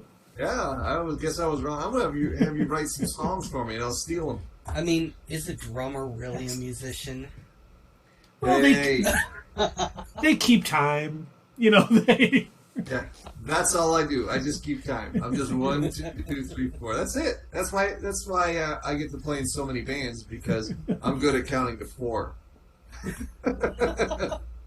Oh, that's more than I can do. Oh, good. If you could, you could start drumming. If you could count to 8, then you could probably start. Well, Just so you know, Doug went to public school, so we're hoping that someday he will be able to count to 4. Oh, Keith, come on. Calling Clarenceville Public School is being a bit kind, don't you think? Yes. Wait. You went to school? Technically, That makes one of us. according to the paper they handed me. Hey, my kids went to Clarenceville. I'm sorry. Yeah, Sierra, she's on there. Yeah, see? Oh, That's the yeah. first thing she said. Well, they taught you well, Sierra. Doug, he didn't pay much attention. Sierra was in a play at Clarenceville. What was that play you were in, Sierra? Romeo and Julia. Yeah. Oh, Yeah, okay. she was You off okay? guard and all. Claresville has updated their theater more than AMC 20 has. Okay, that's pretty sad. Oliver Twist she was in. What role was she? She was the twist. I don't know the roles. The lemon lime twist. It was the M. Night Shyamalan version of Oliver Twist. What a twist! They were all beamed up to space at the end. That was the twist. Oh God. Was that the movie where the kid goes up and I'd like some more porridge, please? Mm-hmm. She was Orphan 1. Orphan 1. Oh Lord. That's Oh, what I the saw- better part was. I saw that episode of Orphan Black, where Orphan 1 comes in. That was really well done. You guys don't get Orphan Black. You haven't seen it. I want to see it. I do. Oh boy, Orphan 1. Jeez. Threw some dirt on her. Get on stage. What are those hats that button on the front? It's like a baseball hat. What are those called? That's a newsboy caps. She wore one of those. Yeah. I actually recently bought one. I'm going to a 20s themed murder mystery. Oh, nice. Yep. Oh yeah, like escape room type of thing. No, it's just, well, not really. They just kind of present like, hey, this is the person that died, and you've got to figure out who killed him. So you don't have a certain time to get out of one room and find another clue in the next room and stuff like that. No, it's all happening in one room. That's cool. And then they've got a whole bunch of actors that are kind of like wandering around, and you have to, question them, or you can bribe them, or they That'd give be you like so- fake currency that you can use. I was just gonna say, is that real money? No. Hey, here's a 20. Who did it? Are you gonna go Batman on them all? But Where were you? punch them, beat the shit out of them. Oh God. Why did you say that name? What was funny yesterday was our company picnic for work, and they had Elsa and the Batman there, the real Batman too. And it was funny because we walked up. Sully really wanted to meet Batman. Sully, the little gentleman who keeps jumping in a screen over here, talked about Sonic the one night. You guys all know Sully, Oh, who's that? but you go to his channel, Sully After Dark. You'll enjoy some parkour videos and some Hide the Bomby, which is just hiding a bomb plushie. Nothing gross, you guys. He's 6. Come on. But what the hell was I even talking about? God damn, I got sidetracked. So far. What was I even talking about? I don't know. Oh well. Parkour. I was talking about his channel, but I had a reason. I was bringing. Oh yeah, we were at the work picnic, and we went Oh, up, yeah. and Batman was talking in a normal voice, and I'm like, "Hey Sully, can you tell Batman how he's supposed to talk?" And Sully goes, "I'm Batman." And he goes, "Yeah, I don't want to scare the other kids with my Batman voice." But then he did his Batman voice. It was quite funny. It was a good time. Did you say Martha to him? We did not. We didn't want No, any Probably crying for or the anything. best. He would have raged out and branded your child, Hung him up and called Commissioner Gordon. There's one less criminal. I did my duty today. I was a detective. That's not really a detective. You just beat the shit out of him. I was a detective. Down from a fire escape. And he likes falafel. I mean, who doesn't like falafel? I don't think I've ever had falafel. Oh man, with some hummus and garlic paste, pickles. Oh man, you can I'm have missing out. Huh? falafel sandwiches. Tremendous. I've had shawarma. Is that the same type? Is it Mediterranean food? It is Mediterranean, but the only difference, falafel is no meat. It's like chickpeas and spices all kind of mixed together. But they kind of deep fry it, so it's got a nice crunch to it. It's delicious. If you like hummus, you'd probably like falafel. Well, depending okay, I on won't like it. you don't like hummus. I like hummus. Nobody asked you, Doug. It was implied you didn't have to ask. I'm going to do a little transition here. We did find out a little something about Echo. The Echo! Disney Plus series coming out, because they've been talking a lot about Charlie Cox and his Daredevil. He was in No Way Home briefly. He's going to be in She-Hulk. supposedly both as Matt Murdock and as Daredevil. He's going to be an Echo. But they Wait, did he's playing say... two different characters? No, Yes. it's the same person. You know how Affleck could not both play Bruce Wayne and Batman? That's kind of the same thing. He can't play those two at the same time. Ben Affleck wasn't Batman. Batman is Batman. Just so you know, Tundra Walker, Well, that was live footage. our friend of the channel, Tundra Walker, who is a big Ben Affleck fan, who was permanently banned for saying that Ben Affleck should play Wonder Man, has a new, hold on, I'm going to get it up here, but has a new Twitch profile pic. Oh, and for really? those of you who don't remember, let me do this, hold on a sec, let me get this all ready. There was a picture of me from high school. It was not, let's see, where did it go? A picture of me from high school that was, I took when I was doing my senior pictures because you guys know I'm old. When I was doing senior pictures, they weren't digital photography. So we actually had a bunch of pictures that proofs basically. So it wasn't digital. So when I got it back, oh, was that coming from Dave's thing? But Yes. so I had a bunch of these little clips, and while I was doing my senior pictures, this was back in '87, not 1887. Haha, you guys are hilarious. But back in 1987, and the guy was like, "Hey, why don't you let's get you want to get a little weird?" And I'm like, "Yeah, sure, why not?" Whoa. And he said, "Why don't you pick up Whoa, that yeah. fire? Why don't you pick up that fire extinguisher and act like a It's fire's worried about coming the in?" office. So yeah, most these guys have seen it. Most people have seen it. If you look up, "I'm here to extinguish your burning loins," the picture of that young man holding the fire extinguisher with the very long pink tie is me. But Tundra Walker changed it to have Ben Affleck's head on my body in that picture, and that is now his Twitch avatar. Oh, God. Oh, wow. Wow. Man. That is phenomenal. That's perfect. I think the expression on Keith's face is better than the Affleck face. It definitely is. I'm not an actor. I couldn't have been an Oliver Twist. I even got turned down from playing Orphan Boy #1.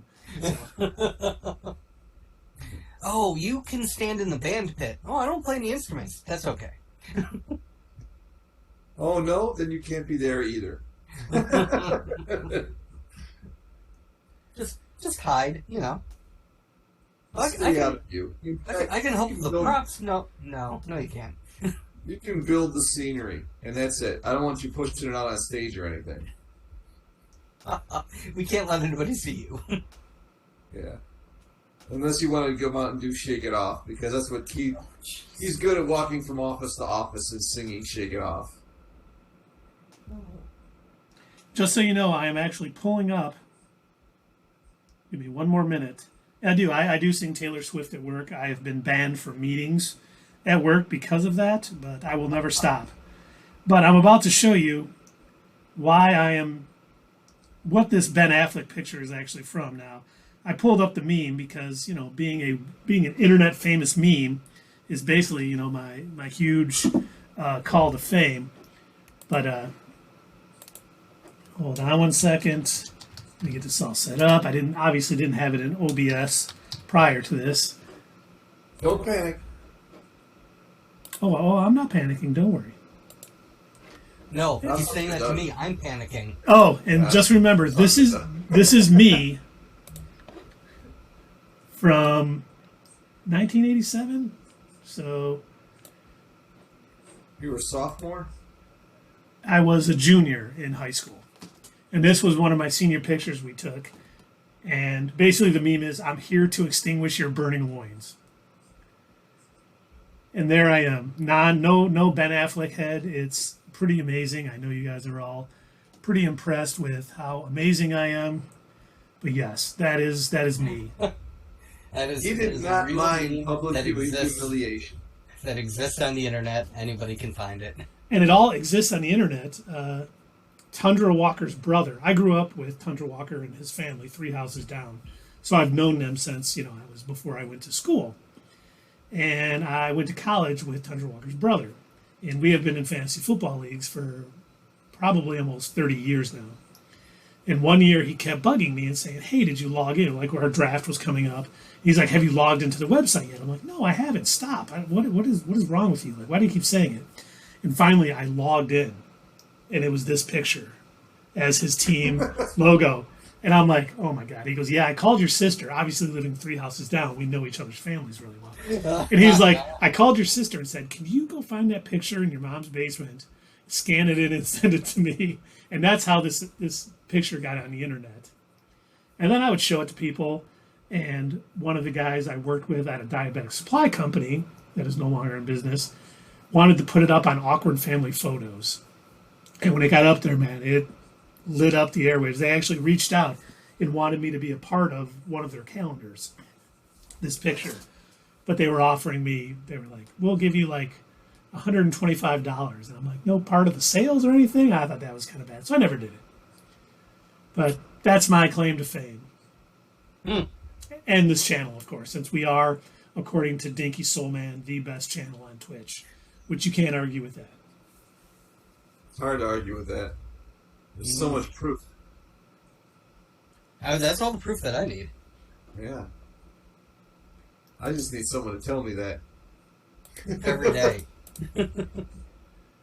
Our audience dwindles as the night goes on, looks like. That's okay. Hey, we had a great stream tonight. We had a lot of good back and forth. We had some conversations. If they come in and they just want to listen to us and don't want to chat, no worries here. We're happy to have anyone here. We did. Did I finish talking about Echo? That we found out that the showrunner came out and said, "Listen, I know people are getting excited about Charlie Cox, Daredevil, and the Kingpin showing up, but Daredevil is going to be a smaller role, very small. Not a cameo, a little bit more than a cameo. Now Wilson Fisk is going to be a bit more in it because he obviously was part of Echo growing up when her father passed away and stuff. So it's going to be flashbacks a lot with Kingpin, but they're going to be in it. It's just not going to be as big. I think that he wanted to tempt people's thinking it was going to be Daredevil season 3. It's not. But hopefully it's still good. And him just showing up is fantastic. So we're happy with that. Yeah. But once again, I love when they're able to find a way to kind of connect the different pieces together into the larger universe. I did have a question about Echo. I didn't. Here we go. Well, I didn't know that it was going to be, a topic that we're going to talk about tonight. An echo is basically when you put your voice out there, and because of the acoustic, it comes back to you. But that's not important now. So that's how Jesus communicated with people. I am curious. The version of Echo that they created in Hawkeye. so far in the MCU, in Hawkeye, she doesn't talk that much. She relies mostly on, oh my gosh. Sign language. Sonar. Sign language, thank you. I was going to say hand signals like an idiot. She relies on sign language. Now, Hand signals. normally I am not one of those, but in the comics, guys. But I do have to wonder, if she is going to have any sort of, communication with Daredevil, I'm curious how that's going to go. Well, remember, he has radar sense. He can see people and see them moving. Well, yeah. Based on his radar sense. No. I mean, with his radar sense, he sees where people are, and he can judge their movements. He can see hand signals. Sign language. Okay, all right. Well, all right. If it's that detailed, then sure. Yeah, because when they've shown it in the comics, he can see bodies. He just can't make out colors, things of that nature. So, and then people just think he's blind because his eyes look, the way a blind person's do. But he can actually, with radar sense, see where you're at and see what your hands are doing. And that's how he's so good at fighting. He can basically sense, kind of what you're going to do next based on feet planning and things like that. But did you like my airplane joke when I said that's not Echo is? I thought that was funny. Can I get? It was as good as mine earlier. But I stay You, arms for feeling. you haven't seen Airplane, Doug? Yes, I've seen Airplane. It's a great movie. It's hilarious. Yes. How did this It start? is. Well, first the Don't call me dinosaurs Shirley. came. Stop calling me Shirley. How did this start? Well, first the dinosaurs came, but they got fat and lazy and turned into oil. Not that far back. They're also like straight faced about it too. wrong details. These are the wrong details. And Well, Leon's that's a getting hilarious movie. larger. But I think that's all we got for tonight, everybody. Oh, sorry, Dave, what? I said I just remember Lloyd Bridges' role in that movie is hilarious. That movie was hilarious. Mm. But that's all we got for you guys tonight. We will be back on Wednesday night with Let's Play Marvel's Guardians of the Galaxy. I think part 5? Until it's conquered. No, absolutely. Yeah, part 12, whatever. It's a number. I don't count. Remember, Dave is the counter. Did you say absolutely? Oh. So make sure you join us on Wednesday. Dave might go into a little more detail on his meeting with Kevin Feige. And we'll be playing some games and having some fun and chatting with everybody. Thanks, everybody, for coming out. I think this was our most successful stream to date based on viewers. So that was great. Let's keep it rolling. We appreciate everybody, and we will see you. Once again, thanks to that Roblox team. I really appreciate you guys getting that word out there. Yeah, let's go that again. For those of you that weren't on earlier, there is a couple Roblox users created a group for Not Your Status Quo. T-Berry, Alex, it's Emma, and I forget Gabe's name. But, it's all good. I actually joined it as a Roblox player. I have the noob. I refuse to change my character out of the noob uniform so people can mock me online. So if I'm online, I'm Not Your Status Quo OMR. That's Old Man Richter, because that's what I am. But it's a good time. We definitely appreciate if you guys found out about us through this Roblox group. Please let us know, because we would love to find out. Let's see, is there anybody? I don't see anyone. None of our friends are really online right now, so we can't raid anybody. But we'll see you guys all on Wednesday. Peace out.